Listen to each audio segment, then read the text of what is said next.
આવે છે અને ટૂંક સમયની અંદર પુરાવાઓ સાથે અમે આગળની વિગતો મેળવી રહ્યા છીએ. ઘણું બધું આમાંથી લગભગ મને એવું લાગે છે કે આ આગના ધુમાડા કદાચ અમરેલી અને ગાંધીનગર સુધી પહોંચશે. ખાસ કરીને જે કૌભાંડ આચરવામાં કૌભાંડ સામે આવ્યું છે.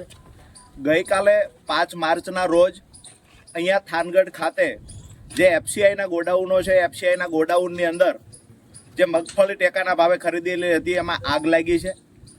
જ્યારે મગફળીના ગોડાઉનો પર આગ લાગે ત્યારે ઘણા બધા સવાલો અને શંકાઓ ઊભી થાય, જેના ભાગરૂપે અમે કંઈક વિગતો મેળવવાના પ્રયત્ન કર્યા અને આજે અમે થાનગઢ મુકામે સ્થળ તપાસ કરી અને અમુક વિગતો મેળવી. તો ઘણી બધી વિગતો શંકાઓ ઉપજાવે એવી છે કે ખરેખર ભૂતકાળમાં જે મગફળીમાં આગ લાગી હતી એવી જ રીતે આગ લાગી છે, ખરેખર આગ લાગી છે કે લગાડવામાં આવી છે, આ ઘણા બધા સવાલો છે. મહત્વની વાત એ છે કે અહીંયા થાનગઢની અંદર જે ગોડાઉનોની અંદર મગફળી ટેકાના ભાવે ખરીદેલી સ્ટોક કર્યો છે, આ મગફળી ક્યાંથી આવી છે? તો આ મગફળી દૂર દૂર દ્વારકાથી આવી છે, જામનગરથી આવી છે, અમરેલી, જુનાગઢ અને રાજકોટ એમ ટોટલ 5 જગ્યાએથી નાફેડ દ્વારા ગુજકો માસોલને કામ આપવામાં આવ્યું. ગુજકો માસોલે અલગ અલગ સૌરાષ્ટ્રના જિલ્લાઓમાં અલગ અલગ મંડળીઓને કામ આપ્યું અને આ મંડળીઓ દ્વારા જે મગફળી ખરીદવામાં આવી, આ મગફળી અહીંયા 250, 300, 350 કિલોમીટર દૂર થાનગઢ આવી અને સ્ટોક કરવામાં આવી. આ જ કંઈક પ્રશ્ન અને સવાલો ઊભા કરે છે. ખરેખર ક્યાંક ને ક્યાંક શંકા એવી જાય છે કે શેખ દ્વારકાથી લઈ અને થાનગઢ શા માટે સ્ટોક કરવામાં આવ્યો? શેખ જામનગર અને અમરેલીથી થાનગઢમાં શા માટે સ્ટોક કરવામાં આવેલો? અહીંયા ટોટલ હું વાત કરું તો અમરેલીની 1 મંડળી છે, દેવભૂમિ દ્વારકાની 2 મંડળી છે, જામનગરની 4 મંડળી છે, જુનાગઢની 10 મંડળી છે, રાજકોટની 3 મંડળી છે. ટોટલ 20 મંડળીઓ સૌરાષ્ટ્રના જિલ્લાઓની 20 મંડળીઓની અંદરથી 19,562 મેટ્રિક ટન મગફળી થાનગઢના અલગ અલગ ગોડાઉનમાં સ્ટોક કરવામાં આવ્યો, જેમાં 5,61,486 મગફળીની બેગ થાનગઢની અંદર સ્ટોક કરવામાં આવ્યો, જે મગફળી 250-300 કિલોમીટર દૂરથી લાવવામાં આવી. બીજી મહત્વની વાત એ છે, એક તો સવાલ એ છે કે 300-250 કિલોમીટરથી 350 કિલોમીટર દૂરથી થાનગઢ શા માટે પસંદ કરવામાં આવ્યું? એનાથી આગળ બીજી વાત કે અહીંયા જે ગોડાઉનો હતા, આ ગોડાઉનની અંદર નથી સીસીટીવી કેમેરા કે આ ગોડાઉનની અંદર નથી ફાયર સેફટીના કોઈ સાધનો. તો ખરેખર CWCના અધિકારીઓની જવાબદારી ફિક્સ થતી. આ અધિકારીઓ શું કરતા હતા?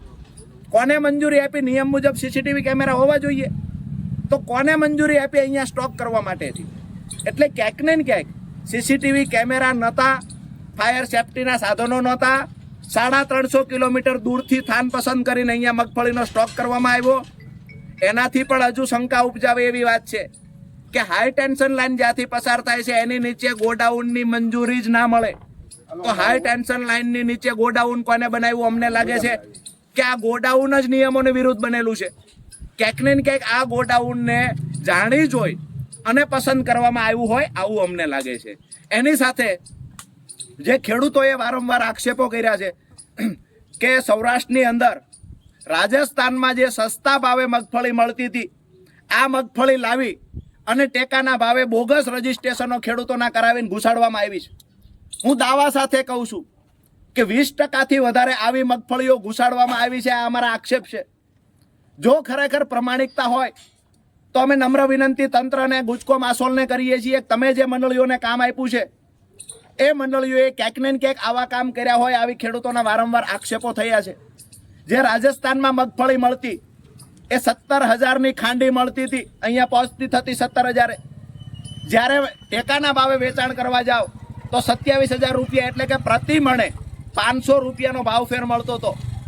50 કરોડ કરતાં વધારે રૂપિયાની આવી મગફળી ઘુસાડી હોય આવી ખેડૂતોમાં ચર્ચા છે.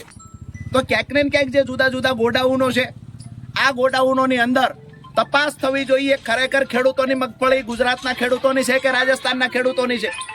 જો તંત્રમાં પ્રમાણિકતા હોય, ગુજકો માસોલ જો ખરેખર સાચી તપાસ કરવા ઈચ્છતું હોય તો તમામ ગોડાઉનોની તપાસ કરવામાં આવે. એની સાથે સાથે જે આ દૂરથી મગફળી લાવ્યા છે, અહીંયા પણ અમને જાણવા મળ્યું કે 3 દિવસ પહેલા જ ગોડાઉન મેનેજર જે હતો એ 3 દિવસ પહેલા જ જે મૂળ મેનેજર હતો એની બદલી થઈ, રજા ઉપર ગયો. અચાનક કોઈ મેનેજર આવે છે, એ મેનેજર આવતાની સાથે બીજા દિવસ આગ લાગે છે. આજુબાજુના વિસ્તારમાં જ્યારે અમે રહીશોને પૂછ્યું ત્યારે જાણવા મળ્યું કે અહીંયા ઘણી વખત રાત્રે પણ વાહનો આવતા હતા, તો આ વાહનો કોના હતા? કોણ આવતું હતું રાત્રે? ઘણા બધા સવાલોની વચ્ચે ક્યાંક ને ક્યાંક અમારું સ્પષ્ટ માનવું છે કે મગફળી ખેડૂતોના ખેતરમાં હોય ક્યારેય આગ લાગતી નથી. મગફળીની એપીએમસીમાં આગ લાગતી